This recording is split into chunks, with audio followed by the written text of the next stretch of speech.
Wait, tattoos all on my face. Hey, I can see in their face. I know I'm pop. We know you not. Joker, gang. You hear the lie. You say you gang, but we don't know your name. We been had the clout, we been had the fame. We been getting money, we making it rain. This here no joke, we don't need a scope. Everyone talking, but we never broke. I carry the weapon when I go outside, man, don't try to provoke. You go down like a slope. Wait, we got tats on our face. We got straps on our waist. Getting money, we straight.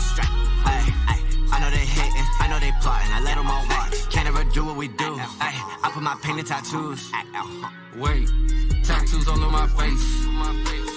Hey, I can see in their face. I know I'm pop.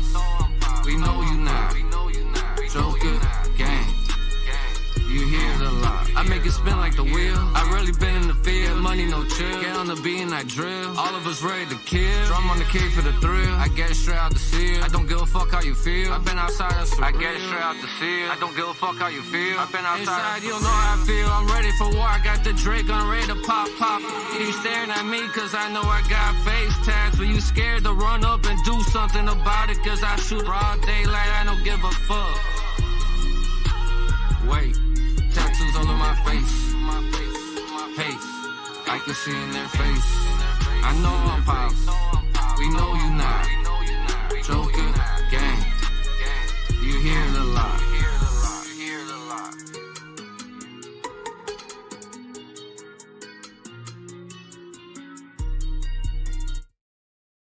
Yo, what is poppin', everybody? What is going on? Much love and respect to every single person that is coming through in the building. I cannot thank you guys enough for tuning in for the Tuesday night Bent Rim and collaboration with Insane Wheels. We got Coast to Coast, and we got a very interesting topic today that I don't think that is, well, I think it's discussed, but it's a very hard one to actually figure out at the end.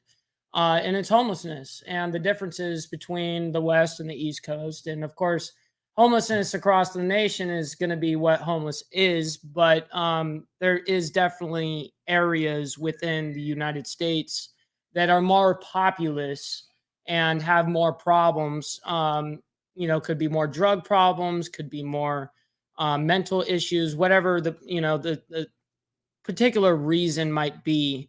There are some very interesting articles. I know that Ben Rim or Zach has, researched himself, and so did I. There was quite a few things that I didn't, actually kind of believe within the little bit of reading that I did. And I was kind of shocked, and I wanted to bring this up to you guys and bring it up to kind of like a panel discussion of what you guys have experienced within our areas of homelessness. And I'm going to bring that off to, I'm going to send that off to Zach to lead the way on that one. All right. Come on, Zach. Oh, yeah. Oh, rookie mistake. That was you. That wasn't me. Yeah. Wait. Oh, shit! Yeah, there we go. There's your sweeper for you. Patties. Yeah. No, the subject isn't old, and it isn't new either. It's been an ongoing crisis, I guess, depending on what news you're listening to. But it's a heavy subject, man, because we're talking about human life, and yeah. I think it's really, there's a way to, we'll get into it, but I mean, I see it every day when I go to work. Mm-hmm. I mean, the streets are lined, every intersection's got someone, or, you've got quite a long drive that I actually know, because I know you personally, and we talk off the air, obviously. And you make quite of a jaunt, and I'm sure that you do kind of see some things, but you probably see it in a much different perspective than, such as, maybe me and Chino see it, because we're more of the city vibe, Southern California, and I can only represent what I know, right? And where I populate, So I'm not going to, of course, speak on the East Coast if I don't know shit about the East Coast or haven't been there or lived there. So that's why I love having you on here as well, Zach, is literally we get to do this coast to coast podcast, which is really cool, man. I really dig that we get to get different perspectives from across, the actual nation, and it's sweeping across. And I really dig this concept. But like you said, this is not a new subject. This is not something that like we're going to be saving the day here, because obviously we're not. We're not going to be coming up with some sort of genius plan at the end of this that goes, this is how we do it. This is how we save it. And that's the problem with this topic is everyone's like, yeah, that's great. We know that there's a homeless problem here and everywhere, but what is the solution at this point? And that's kind of like something that is a hard pill to swallow, because you can do as much as you can to help, but you can't save the world. You can't save every single person. You can't feed every mouth that is starving. You can't. And it's unrealistic. So, it's kind of one of those hard discussions, because it's like, it's easy for me to just go, well, what do you think? And what is the best solution? But there isn't really a solution, because there always is a problem, whether it comes into politics, money, whoever owns interest. And there's so many different problems that go within this issue that it's very complicated. So, but I wanted to see what you guys thought on that. Well, another issue at hand is that you can only help those that want help. And there's a lot that fight kind of and stand their ground on wanting to be out on their own and do their own thing, and kind of accept the struggle. Now my unique situation is I have a 70-some mile commute to work. I live in the sticks, but I work down in the capital. You're definitely out there. You're definitely out there. It's going to take you an extra 30 seconds on the driveway. You know what I mean? Hey, man. Listen, don't be jealous, man. Yeah, no, it's nice. I got to admit, it's nice. I'm going to let you go.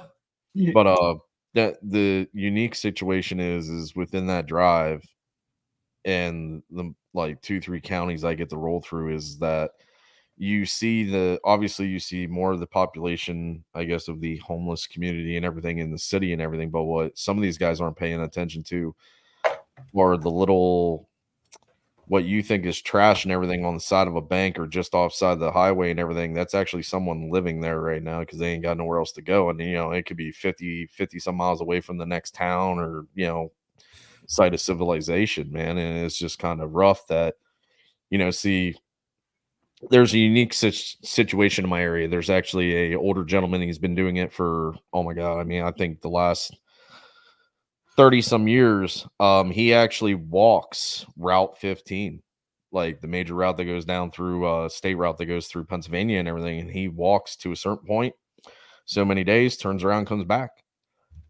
And he just lives off he just does that. He don't want help or nothing. That like blows my mind. And I understand, that there are people in this world that have the mindset that they want to be homeless, and that's something that is, I don't blame those people as long as they're not sitting there, saying, woe is me, then, because that's your choice, right? You made that choice.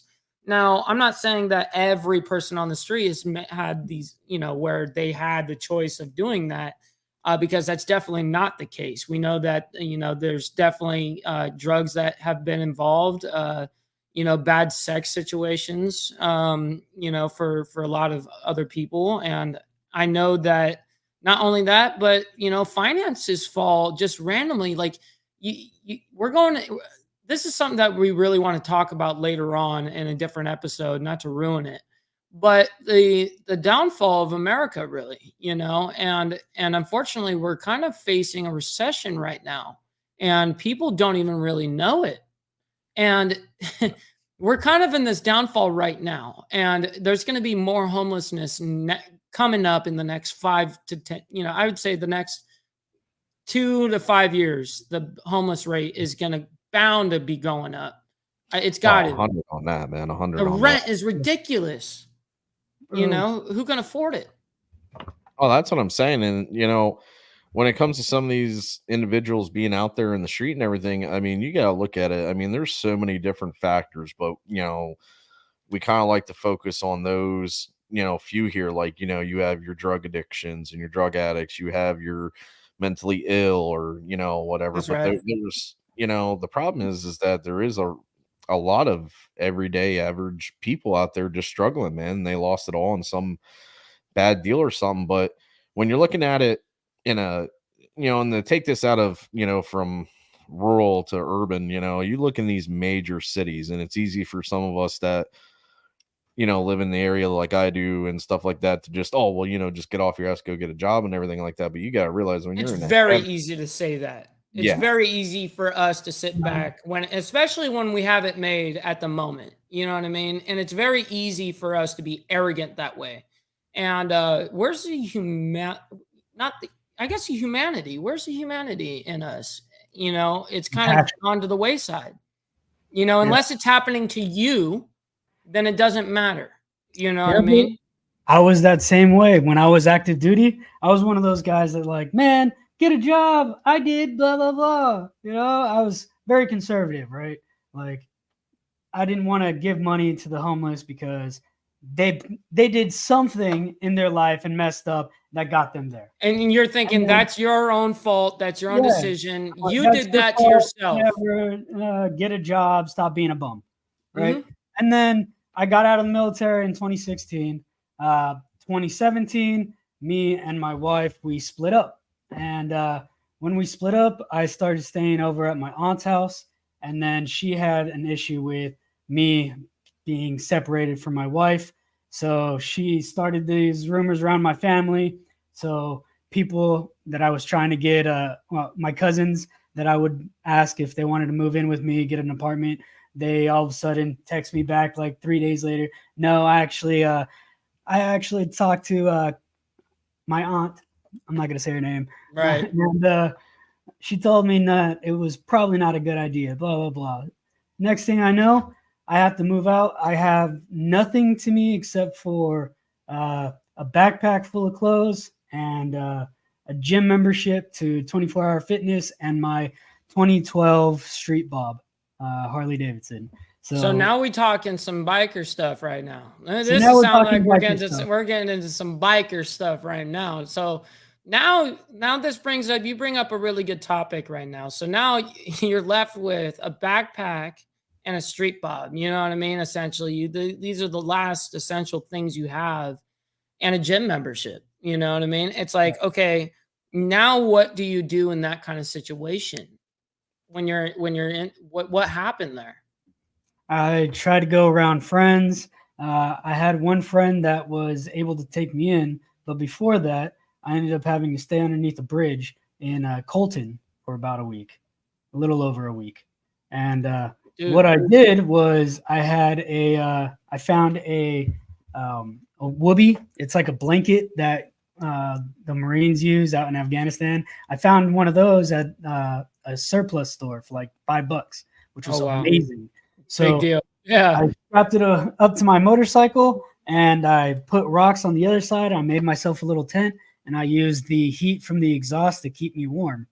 And that's how I fell asleep. I would wake up, go to the 24-hour fitness and use the showers there. And then I would go to work. I was just about to ask, all right, are you going to the 24-hour fitness to like go over there and pump iron, or are you going over there to take a shower?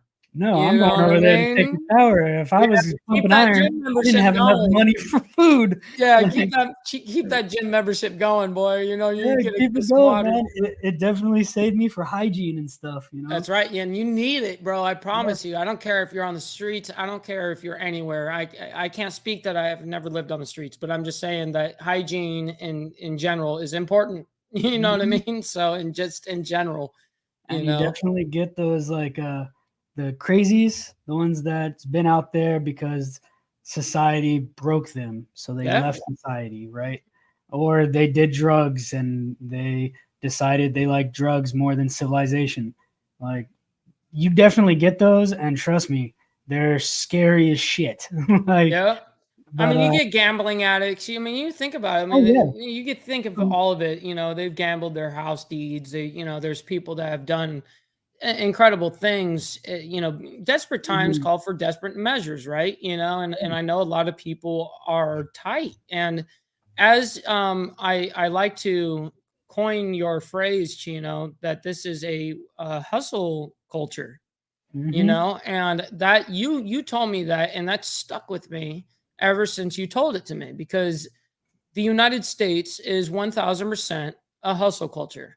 If you are not nonstop hustling and trying to do something, A, you're worthless, right? mhm. In the eyes of everyone.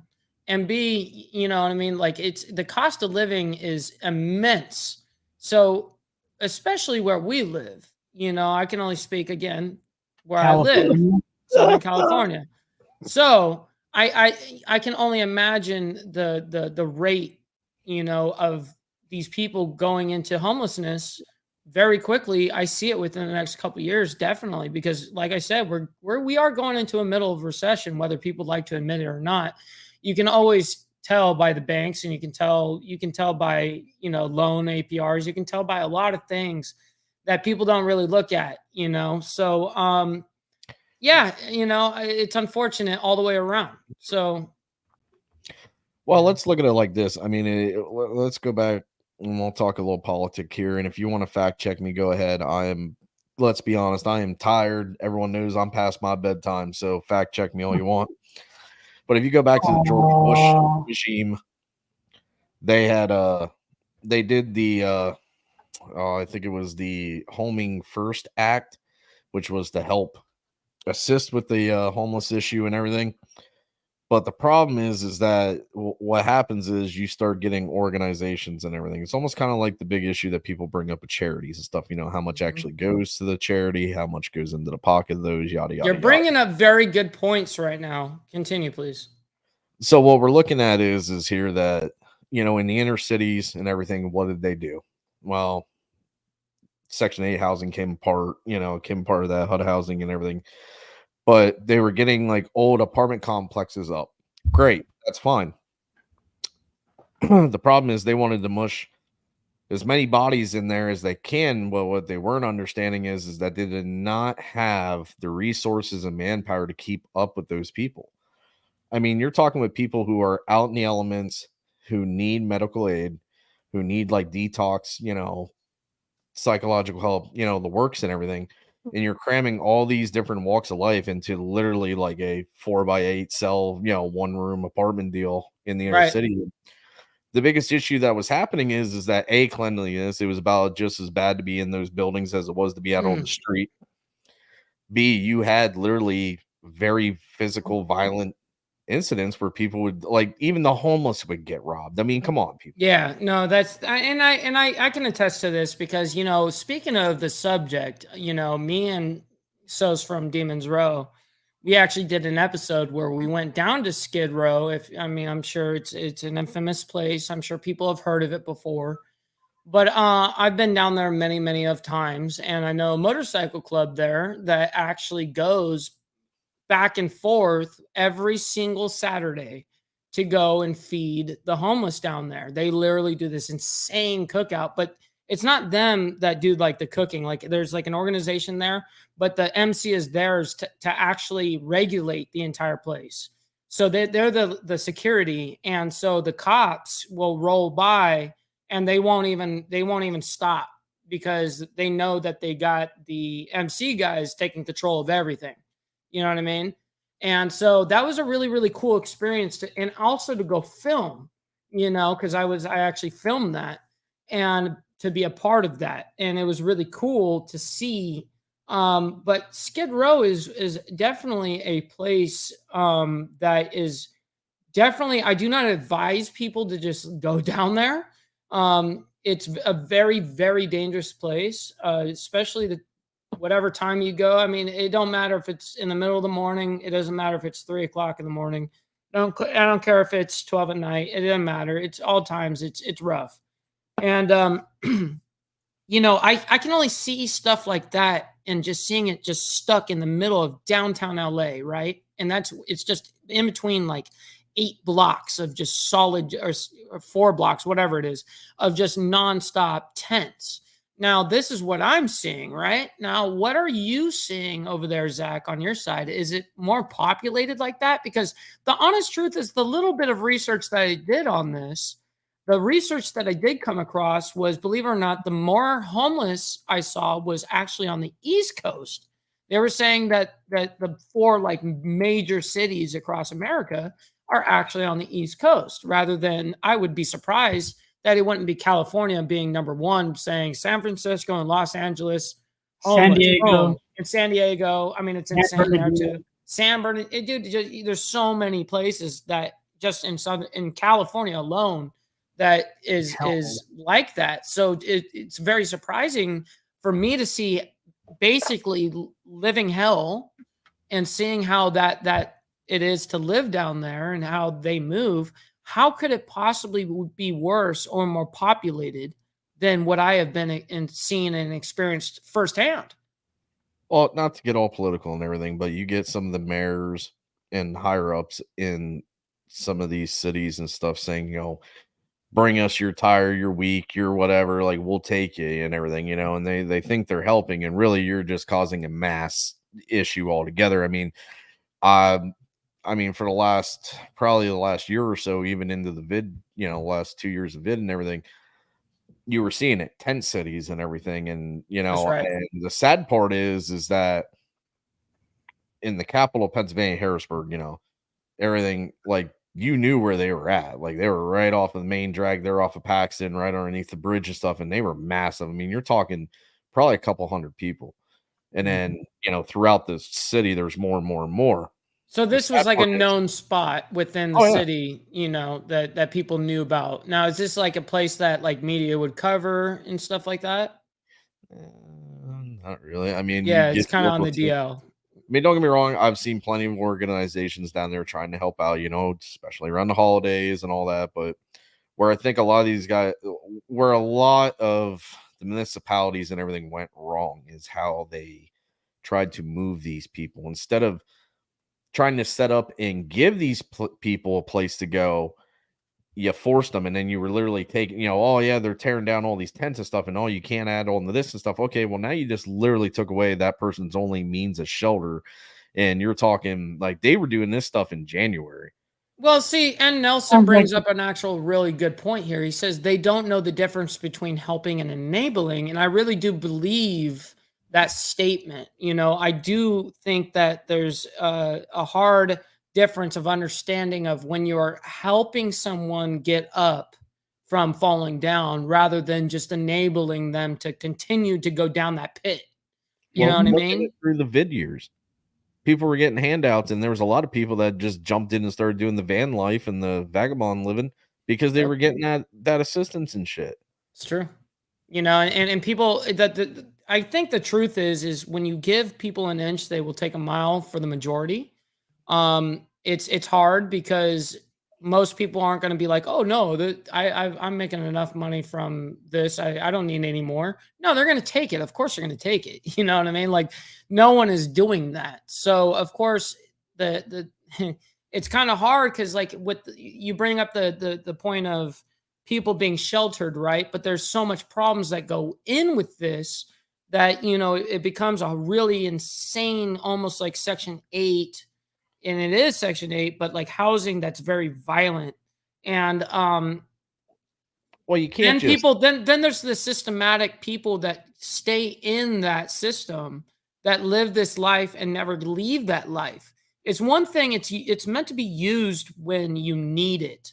When you absolutely are down your luck, you have nothing else. You know what I mean? And yes, the government can help house you for just a minute while you figure out your finances, you figure out your job. This is what it's built for. But is anybody really going to take advantage of that? Or are they just going to take advantage of buying a $300, Xbox One and sit there with their $100 TV and sit there and play video games all day? Because what's the motivation for them when they can just sit there and do absolutely nothing, right? So these are the hard things to think about. and put into consideration. And like I said in the very beginning of this, it's not like we're going to have this bright idea or whatever thing that's going to fix this, but it is a topic that I do believe that if spoken enough about, eventually we'll come down to the root of it, as a society. But I do think there's not enough people that are willing to actually talk the truth about it. And so that's why I wanted to speak on this today. But I see that you wanted to chime in. Let me hear what you wanted to say. I was just trying to find the words that you were stuck on, like epiphany or the. Got you. Comes to one moment. So Chino, being that you spent a week during your time under a bridge, and you have your bike and everything like that, and how does it feel not knowing, like you don't know it's only going to be 5 days or 10 days or 7 days or however long, right? You didn't know how long it's going to be. So what is going through your mind, and bring me through that moment of realizing all of that? My first night underneath the bridge, I just told myself, all right, just tonight. All right, just tonight. And then I kept on telling myself positive shit. I was like, I need to call whoever I could to try to help me out. Like, hey, can I stay on your couch? Friends and stuff. Yeah. Hey, if I give you, if I do this kind of work for you, could you let me stay on your couch for a little bit? That kind of stuff. Everyone was like, no, we can't, or no, my wife said no, or nah, the baby is going to be asleep and all that. I couldn't find anybody. And then I had a friend named Menace. He was from my first motorcycle club. Okay. Right?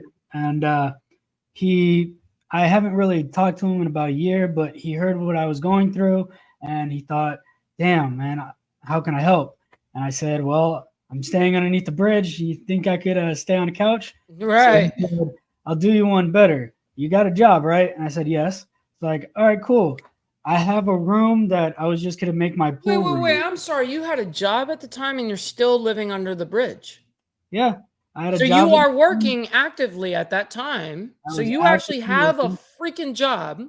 Yeah. And you're sleeping under a bridge. My issue was because I split up with my wife at the time. I was living paycheck to paycheck. And it's already stressed enough, and then things like that. And I know my aunt was like, I don't agree with you being split up with your wife. You need to get a divorce. But until then, I'm not helping you anymore. So that night I was like, all right, well, I don't have any place to stay. I didn't have any money saved. I just had about $500 to my name from my paycheck. And I was asked out. So luckily, I had a friend that was able to turn his pool room into a room for me. My aunt was, she still let me keep the bed because it was the bed that I had in high school. And she was like, oh, she wanted to get rid of it. So she let me keep the bed and I took it over to my friend's house. And there you go. I was able to get a room. I stayed with him for about 1.5 years. And then I was able to get my own place. Well, yeah, see, that was going to be my next question, is because I see where you are now personally. I know you on a very personal level. How does one go from sleeping under a bridge to being in an absolute, and I'm not gonna put your info out there, but being in a very beautiful home that you have, that's your home. Thank you. So how does one go from sleeping under a bridge to now, in 1.5 years, later, you're able to manage to get by and then get to the point where you are now is insane. I'm not gonna lie. It was a lot of luck,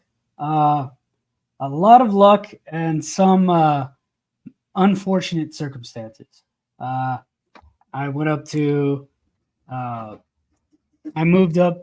the Bay Area with my mom because she was going through some issues.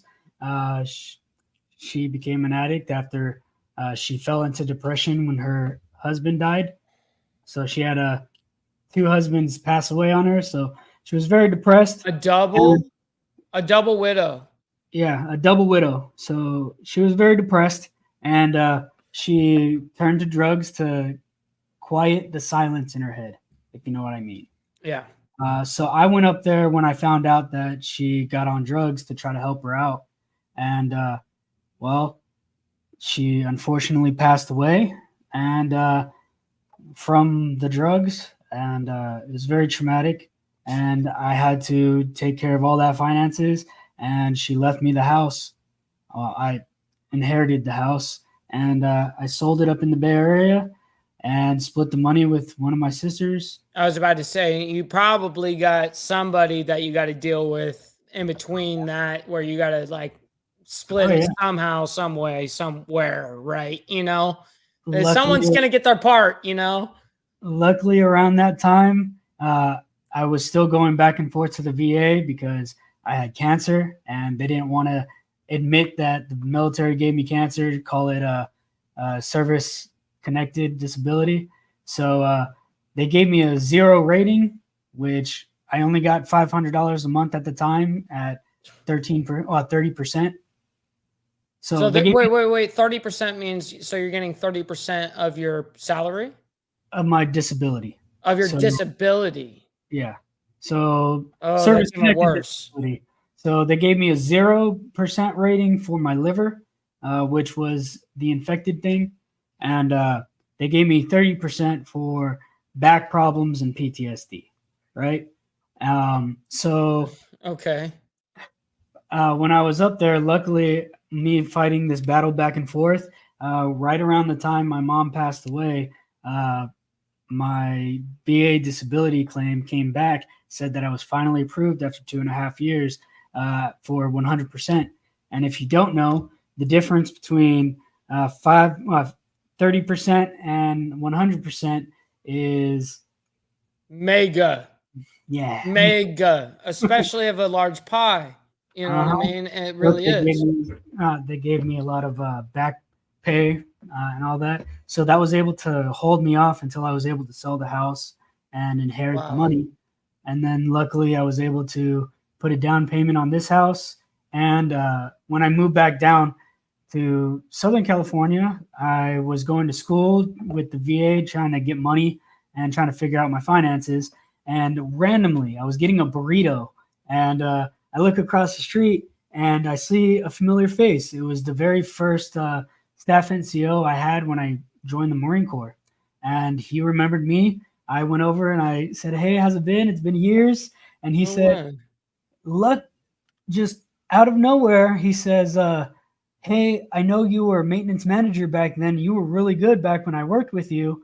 A job just opened up in this contract I'm with. Would you want to be a contractor?" Wow. And then now you're contracting now, of course, now I haven't seen this man in about 10 years, and he found me the best dream job I could think of, right? And it's just, bless that man. Hang out with the Marines. So all that. I mean, well, you're a Marine yourself, sir. You know what I mean? Once a Marine, always a Marine. You know, but I get to hang out with the active duty kids. I shouldn't say kids. No, but I know what you mean, sir. I hang out with all the active duty Marines, and I get to see the new generation. It's really cool because I actually get to see the behind the scenes, guys. If you guys don't follow Chino B, please make sure that you follow him on Instagram. He actually has really cool videos that he's able to post, and there's a lot of like ceremonies and graduations that he'll post, and I'm a big fan of that because you're getting a behind the scenes stuff that they don't show ever. You know, they're actually doing big ass ceremonies that no one's filming. You know what I mean? Like they're just sitting there doing marches and crazy stuff, and no one's sitting there filming it. No one's doing that. They're doing that because that's their ceremony. You know, not that long ago, I went to something called Corporal's Course, and there's this one Marine that when he hit the fleet, I started mentoring him because he worked side by side with me. So I had to teach him his job, and I was giving him advice on how to progress in the Marine Corps. Mm-hmm. And he was able to get his journeymans in computer operating for the Marine Corps. So when he gets out of the Marines, he's already passed his apprenticeship, and he's already a journeyman. He's got that certificate. Well, and getting a journeyman already off the rip, I'm going to tell you, is a big deal in the trades department. You know what I mean? Being that I'm a guy that came from trade for over a decade, I do know that a journeyman coming out already with that is a massive ordeal. You know what I mean? You're skipping so many X amount of years. You know what I mean? So he just went through corporal's course. It's this ceremony where you learn how to be a leader. It's intermediate leadership school, and it's a big thing to Marines because it's the first step in really being a leader of Marines, right? So I get there, and I did a video, and I put it on my Instagram, and it was just a huge thing, especially for me, to see someone that I actually care about his career blossom and get to the point where you mentor, you know, you kind of get to the point where you're the guy that mentors these people, and then you watch them go into, well, let's just say we know what a greenhorn is, or green hat, whatever you want to call them, you know, greenhorn that's totally newbie, you know, doesn't know what they're doing, and then you take them under your wing and you teach them all of this stuff, and then all of a sudden you're watching them succeed. You are watching your product literally blossom. And that's an amazing accomplishment for not only him, but for also you as well. You know what I mean? I might be a little self-absorbed from this, but whenever I look at him and I see all the progress, I see what I could have been if I had a mentor. So I do everything I can for him that I didn't get when I was. That's deep. And it's just amazing to see how fast he picked up corporal and how fast he's progressing in the Marine Corps. No, it's amazing. And Chino, we got a friend, or we got Steve over here that's asking, is Chino on YouTube or just Insta?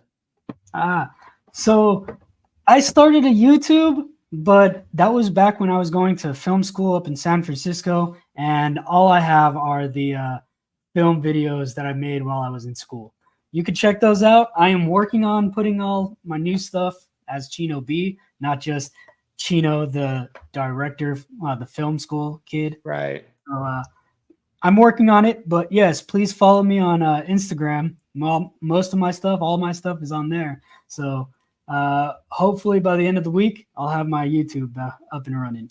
Yeah, no, I would drop your link for your YouTube, but we're in the middle of actually figuring out his YouTube channel. Where he has a YouTube channel. It's just a matter of getting connected and doing all the behind the scenes stuff that nobody here other than us really know about. So, but there is his Instagram, so you guys can go ahead and check it out. Yeah, please go. Yeah, make sure everyone goes over there, follows, you know, throw him a DM and all that, support the man. And, you know, the thing with Chino's story and everything is, yes, in the beginning it was rough for him and everything, but and still having that process there. But the thing after so much time that he had was that support, and you know, that ongoing support in one way, shape, or form. Even the tiniest thing is so much as a crash, you know, couch to crash on, or, you know, yada yada, you know, so on and so forth. And that's what is lacking in what should we call it, the rehabilitation, you know, type deal.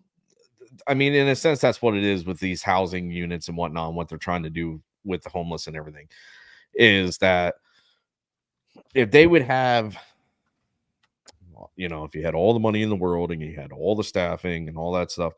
But here's the thing, though, is, and we see it most of the time, those are just there to take advantage of the system and then leave and move on to the next one and yada yada. You know, people want the help or they don't. And that's what I'm saying. He got the help. He went places. You know what I'm saying? He wanted to get out of that situation. He wanted to better himself. So, you know, I applaud you for that and stuff. But to pass it on to other people, it's hard, you know, because you're dealing with people that have complications and mental issues and, you know, drug addictions and everything. And you know, I've watched friends go in and out of that for 6+ years. Mm-hmm. You know, they'll relapse or they'll go back. Oh my God. And then you're trying. But what's so hard is when you have someone, let's just say a really good friend or whatever, you know, we all live lives, you know what I mean? Let's be honest. We all have families, lives, all of this stuff. And it's not like you can just sit there and take in people off the street especially when Right. you have children in your household. You know, it's yeah, you may be a really good friend, but like, dude, do I really like know you like that? Do I even really know even your real name? Like, there's the honest truth is like even in clubs, guys don't even know their brother's name, their real name. Like, what's his name? And they're giving the road name to the freaking ambulance, and they're going, I don't care that his name is Bent Rim. Tell me his name. You know what I mean? Like, so it's like it's kind of interesting that people don't even have that kind of knowledge within the people they affiliate with. But Right. yeah, It, I it- mean, that's why Right. it's such it's a subject that I know we could be all gun ho and they have to do this and there should be camps and we should have these facilities, spotless and whatever and better funding and yay, go for this and yeah, rah rah rah. But let's be real, it, it, it's a teeter effect, man. You have way too many variables because not everyone's situation is going to be the same. Not everyone's story is going to be the same. Even like I said, there's plenty of people that are out here living like this and they got cash money in the bank, bro. Yeah. dude, I know people that are on the street. I know people that live on the street wearing Versace shit. You know what I mean? I'm not even joking. It's balling. It's balling in the hood. Like, okay, I'm gonna be, for instance, like we were going through the favelas in Sao Paulo, Brazil. Okay, where when I went down there for the double world record that I was able to be an honor a part of. When I was down there with the club, it was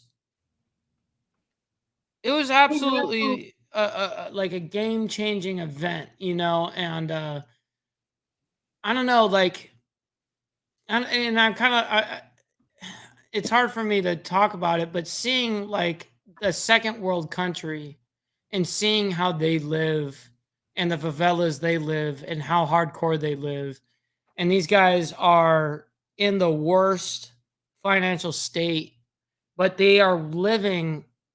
They could be in this like hut, and they have literally on top of the house, they have like a small like it's almost like a Rain chemical jacket. tank, that carries the water for the house, and It's an it's all irrigation hand tank. built, and it's amazing to see that how innovative people are. But you'll see in the hood while you're going through there, they're all wearing like really brand new Nikes, nice chains, nice like they're wearing like Gucci glasses and stuff, and they're like, damn, like they're probably smoking better weed than us. You know what I mean? Like, what's going on here? I guarantee that. That's what I'm saying, and that's another thing too. You got a lot of people that like to run the racket on that. I mean, I used to truck and haul through New York City. I frequent New York City plenty of times, and there's boys out there that are just rolling around with some, okay, let's make some okay, let's use some biker analogies here. They got some that rub affliction wear on and some shiny shoes, and what they'll do is they get You you up. talking about like shiny Affliction, what, stripes top and price? stuff? Oh my Yeah. goodness, they're wearing vests with Listen, hey, man, I'm and out here then holding a listen, they'll come sign. out, they'll roll, you'll see them, they'll be on the shoulder of the highway right off of I-95 going right up through there.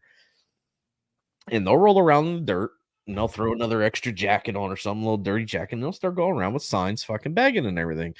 While you actually have some homeless vet or something sitting on the extra, end of the exit ramp who's legit fucking looking for assistance and everything. And these boys are walking up and down literally the traffic jams in New York City, 8-lane highways, trying to take all that, man. Or you get the Yeah. ones that are selling, it's almost like a rolling, adult lemonade stand. They're sitting there trying to sell sodas and everything for $10 a pop, Yeah. Not hating for the hustle. What I'm saying is that you're trying to sell a little too strong, and Listen, that's what I'm kind of telling put you, the it bad is this taste in your hustle mouth. culture, though. This is what brings back down to what Chino has been saying is this hustle culture in America. And I'm going to stick by this forever until this changes, which is not going to change, at least in my lifetime. This is a hustle culture, and it's sad that we have to admit it. And us as men, it puts a bigger strain on us to put the Be food the on the table, provider. to be that provider, right? And so it makes it harder and harder and harder to do anything to get paid anymore with anything.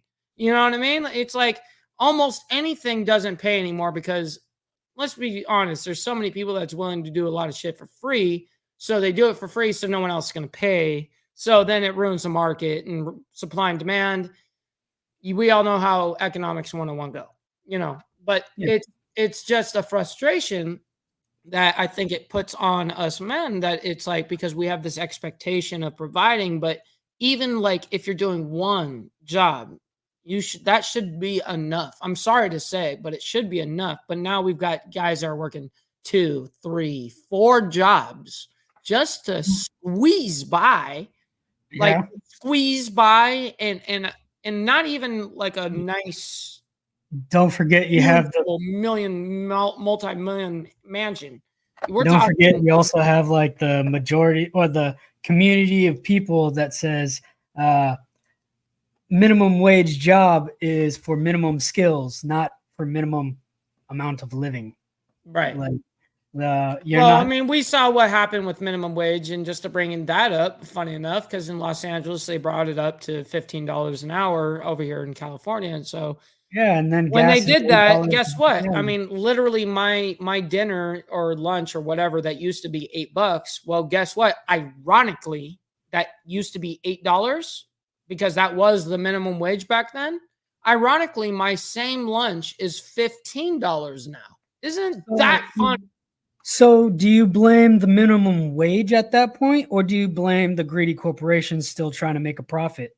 That and also people that are not willing, that they're content being at a beginning stepping stone stage of their life. I do not believe that you should be going into an Arby's and going, this is my final decision of life. If you don't have aspirations to go further, now I understand that there's nothing, I'm not putting it down. You know what I mean? I'm not putting, because there's not, everyone has to do it. You know what I mean? And no one's better than anyone. And I would never ask anybody to do anything I'm not willing to do myself. Okay. So I want to make that straight. Not everybody could be CEOs. Not everybody could be entrepreneurs. You have to have the people that work remember when the lockdowns happened? What were they called? Essential jobs. Right. We found out exactly how essential that fast food worker was, right? It was the biggest essential, dude. It didn't matter. Those were open. So it doesn't matter if people like belittled those people for having minimum skills, right? They were essential, even more so than the churches, more so than the teachers. Yeah, you got to really put that in perspective. No, and I actually respect that. I actually respect that outlook. I love seeing things from a third eye, and this is why I love this panel. I think that we bring a really unique, diverse way of thinking onto this channel. And I really love that because it's more of a learning platform than it is like, oh, we're going to talk crap about, blah, blah, blah, whatever the situation is. I think it's more like, all right, we're going to try to work through what these human interest topics are. You know what I mean? Yeah. And I love breaking it down. So here's a question that I have. Well, sorry, Zach. Go ahead. Oh, okay. Here's a question that I had. In the 1940s, how is it possible for a ice cream parlor owner, or not an ice cream parlor waitress? Just there you go. Serves worker. It. Sorry. What I mean? Yeah, just an ice cream parlor worker. How is that person gonna own his own house, have a family of 4, and afford that, and be the sole provider, and still make ends meet? That's what I'm saying. It's unbelievable. It's unbelievable. I'm 100% disabled, and I'm a contractor, and I make 6 figures. Why am I struggling? No, exactly. If you're in, that's the truth. Here in Southern California, and I can personally attest to this, you're making 6 figures a year. You are scraping by. You 6 figures, and I'm a maybe lower middle class. Yeah, no, and that's real talk. That's real talk. And isn't that crazy? And Zach, I wanna throw that onto you. You see this difference of not only the price and the cost of living and all of this stuff as well. But now it kind of begs the question, why is there more homeless, do you think, on the East Coast than there would be on the West when there's all of this price difference? Well, let's go back. I wanted to hit something that you brought Please do. up here. Now, we were talking about minimum wage and the cost of food, the cost of what a meal is now. Now, think about this. Now, without getting, not thinking cheap, or somebody in the side chat will go, well, you can do the 2 for $5 deal at McDonald's. Yeah, right. You can always do the combo, man. If you get the fries.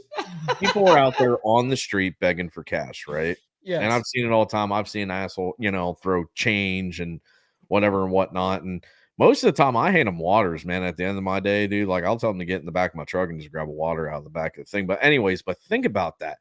How much do they have to get now to even go get a meal? Because where are they getting their meals from? Because I know there's 7 of them daily will be there every day, sleet, snow, hail, out on that street. Why? There's a Burger King right there on the corner. So it brings traffic. People do give money. Well, that's what I mean. So they get the money, but in what sense is somebody's like, they see 3-4 cars ahead of them, somebody hands them a couple bucks or something like that, and then you start getting judgy, like, oh, well, now they're just getting greedy. Well, think about it, man. If that's their only meal for the day, and they get a meal, like literally, they'll go up and order a number fucking 1, Right. You're looking at a $15 meal for one person. No, you are. And I'm not going to cap. I mean, and I'm not going to sit here and say this because of this. Okay. It's not, please do not get it twisted, but it's been before where, I'm sure we all have here, but when you're going through a Carl's Jr. or a McDonald's or whatever you have in your East Coast, West Coast areas, you'll be going through your drive-through and you saw a homeless man and it'll be like, man, it'll be nice to grab that man a burger, and you do. And you go, man, I just spent like $38 on McDonald's, you know what I mean? And I only got myself something and that homie guy, something, it's like, damn, dude, like it's very expensive. And it's kind of ironic that we bring that up, but McDonald's is one of the freaking most expensive places to go on the planet. I don't know why people even still go there. It's like, dude, you go there for one person, it's like $25. Yeah, I find it ridiculous and stuff. And there was a couple comments here I was going to catch up on. And actually, if N. Nelson, not to like shameless plug next week, but if you actually tune in next week, a couple of comments that you were leaving, like we're actually talking about that for the subject of next week. And hitting up Nitro's in here. Nitro was saying about trade, everyone should be learning to trade and all that stuff. That's all well and fine. If from like 2008 till like 2014, they were telling everyone that you didn't need to learn trades. That was a big problem. You're right about that. The trade was put down, and I still believe to this very moment that the trade is put down, even though that you have these college degree, positions that are paying basically minimum wage. But then you look at some trade guy and you look down on him because he doesn't have a college degree, but he's making 6 figures. Like, what get your priorities straight. What is that anymore, though? Because you know what, dude? I've talked to you personally about this. I've discussed financial stuff with you. There's times in my life in a year or so, that I made 6 figures. But what dude, what does that get me? That's I'm what not I'm making saying. that now. Believe me, dude. My work dropped off so bad. I'm like about ready to start fucking having a mental breakdown. But in a sense, what's the gloat or the the thump your chest that you're making 6 figures anymore? Because I remember a few years ago when you were doing that, I mean, you were on top of the world. You were a whole nother class. Yeah, you were like a part of like the 1%, you know what I mean? Yeah. It was like, wow, you were up there, but you make 6 figures now, and it's still like, even by the end, you're still, you may have been able to take an extra 1 or 2 vacations that year. You know what I mean? Maybe. And if that, and 100 grand is not, people think that's like some crazy amount of money. It's not. It doesn't get you very far. No, It's crazy. Dude, let me ask you a question. Go back a few years when you 21. Let's say when you're 21, go to Taco Bell with $20. What would $20 in Taco Bell get you? Oh my God. I would bring a whole Fiesta pack.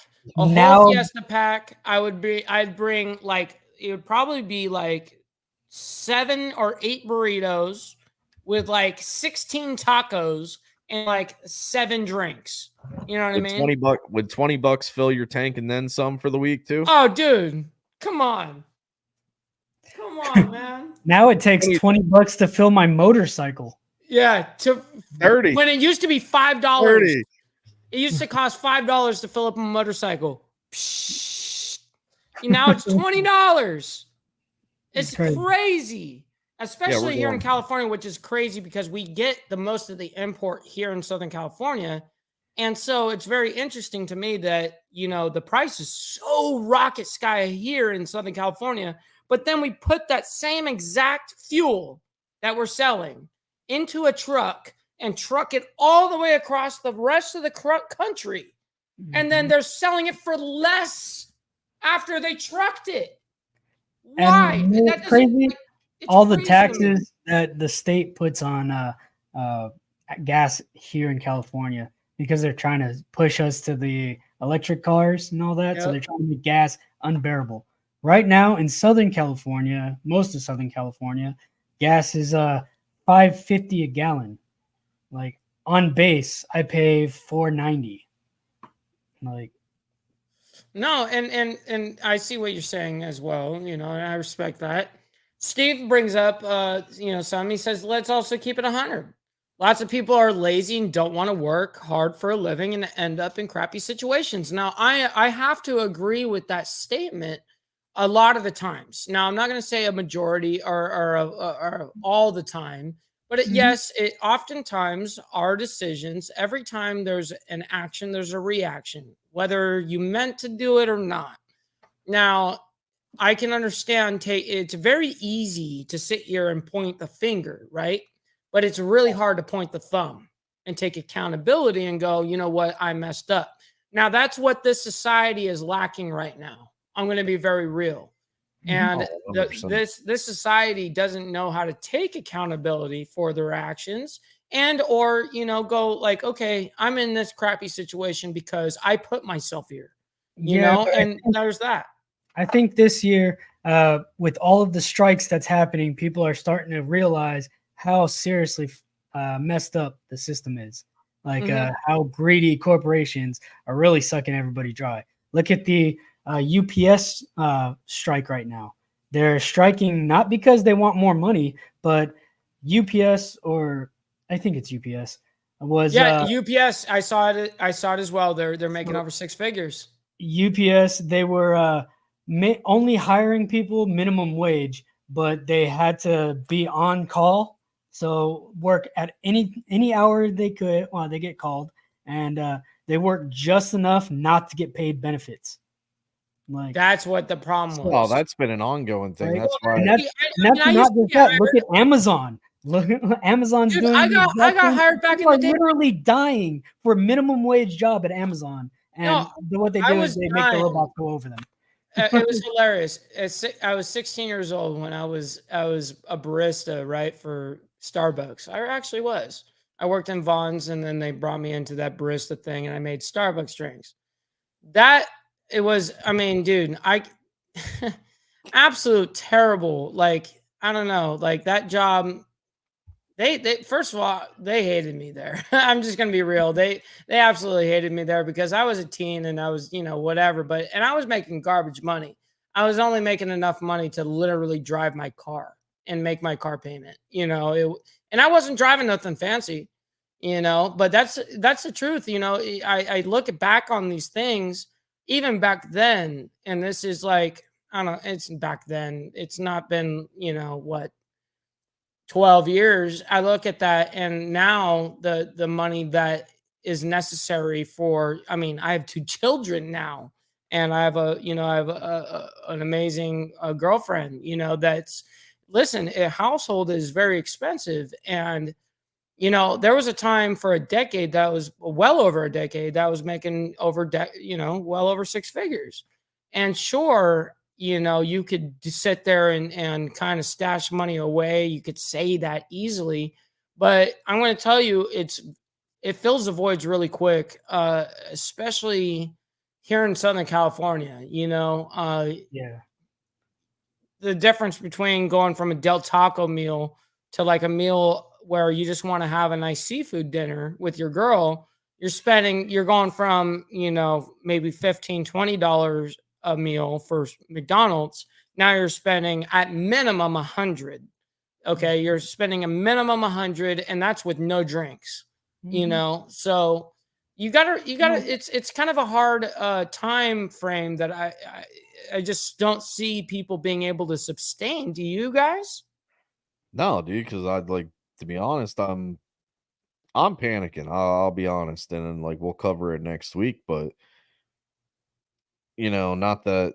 Yes, okay, I'm a regular human being. I have some fancy toys and yada yada yada, whatever. But I also bust my ass throughout the years to get those things. It's not like I'm just buying all this stuff all at once. But when Right. you factor in to where like an unexpected, like, okay, your washer just broke.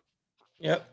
That could bankrupt somebody right Oh now. no, dude. That's how far on the edge someone is right now. Well, trust me, and even me, and I'm gonna admit it here live on air, that even me, I struggle with that. You know what I mean? Even with me, I'm lucky that I had literally a washer on standby, because the truth is, I don't got the money to sit here and buy another washer. I don't, and if I did, I'd be totally screwed right now. I'd be up Shit's Creek, what they call.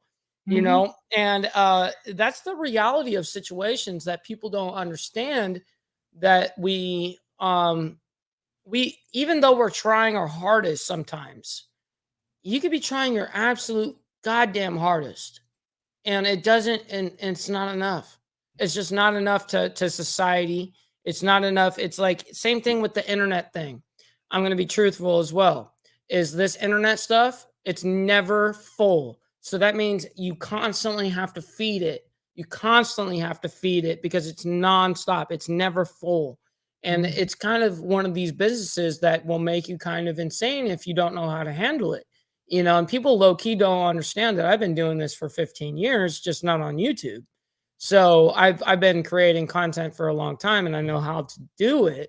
But it's kind of funny how all this has emerged and where we are today, and talking about this subject. And I like how you even brought up next week's topic, because I really do think that next week's topic is going to be a heavy hitter, just like this one was. I really think, and I really got to thank Chino for opening up and talking about his personal life with us, and being confident enough to be able to talk about the struggles that he's gone through, and be able to overcome them.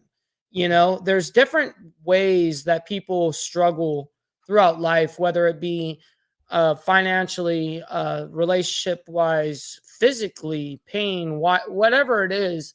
We all go through our own problems. And at the end of the day, you cannot compare one mentality to another, and you cannot compare one injury to another. And that's a big thing that I preach to everybody. So I want to let that be my last words, and I'll let you two gentlemen say what you guys would like to say before we end this off. Go ahead, Chino. Oh, if it's last words, hey, my name's Chino B. Over the past couple years, I've been going on this journey of trying to really understand freedom and really live life. I beat cancer twice, and it really put into the perspective that I need to experience everything that life had to offer, right? So if you like motorcycle stuff, if you like club stuff, I don't post too much club stuff, but right, I am in a motorcycle club, and I do go on adventures with them, and I do post every once in a while. If you like family stuff, wrestling stuff, I'm all about it, man. So follow me on Chino_Berserker on Instagram, and on YouTube. I'm still setting it up. It's at Chino Berserker, one word. Oh, nice. Okay, good. I'm glad that you actually got that name, because I would imagine that would be a hard name to lock down, but I'm glad that you got it. So I would have put it in the link down here if I knew that earlier. But that's great to hear, man. And again, I can't thank you enough for coming on, and especially last second like you did. I really do appreciate that. I really appreciate you, bro. You've been taking me on all these crazy adventures, and this is just the best one right now. Hey, man, this is what it's all about, right? The people that I will always say this, and just to make it clear online, for anybody that was ever there with me in the beginning and was willing to ride with me when it was nothing. That ladder on the helicopter will always be down to bring up those people with me.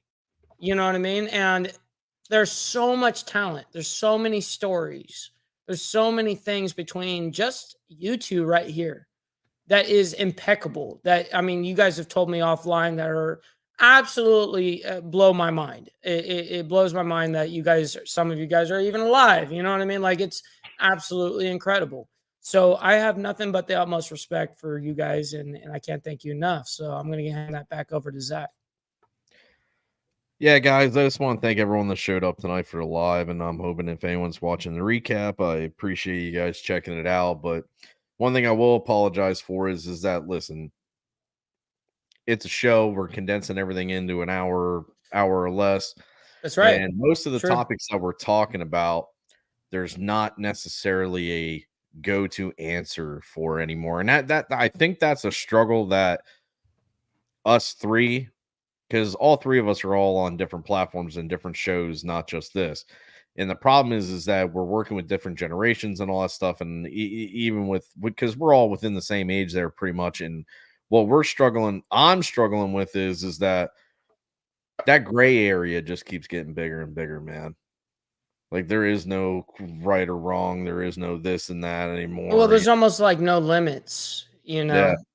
Yeah. That to me, it feels like there's no end. There's no height, you know? I mean, I'm all about hustling and stuff, but where's that payoff no more? Because like I said, like, the dream of, you know, white picket fence on the hill with some land. I mean, yeah, hey, it's technically I'm here, but it could be gone in the next minute or two.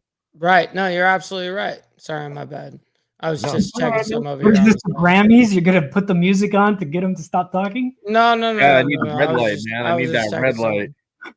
No, but I want to thank you guys sincerely for coming on to the show today and telling us not only. I mean, I love getting into the depth of the truth rather than skip around the beat and skip around the bush, as they say. And just avoid the subject. I'd rather talk about it and try, even though I don't have a solution, and like Zach said, we don't have solutions, but we do care, man, and we do some of us can relate and some of us can try to understand, you know what I mean? And that's the best way I can put it. And so thank you guys again, and I'm going to go ahead and leave you guys off with that. Steve, this one is for you because I knew this was a channel banger for you. You were like all about this song. So I'm going to give it to you. I wasn't planning on doing it for the ending, but forget it. I'm doing it for you. I'm doing it for you. So stick around for the damn song. I appreciate every single one of you guys hanging out and tuning in and chilling with your boy. I appreciate you guys. Take care. See ya. Hello there, children. Today's topic, we're going to talk about gang banging. I don't mean women, I mean gangsters banging. I really don't think banging is permittable today. You shouldn't gang bang. Kids talking gang talk, walking gang walk. You never know what another person been through till you really find out what it do. Choices. Kids talking gang talk, walking gang walk. You never know what another person been through till you really find out what it do.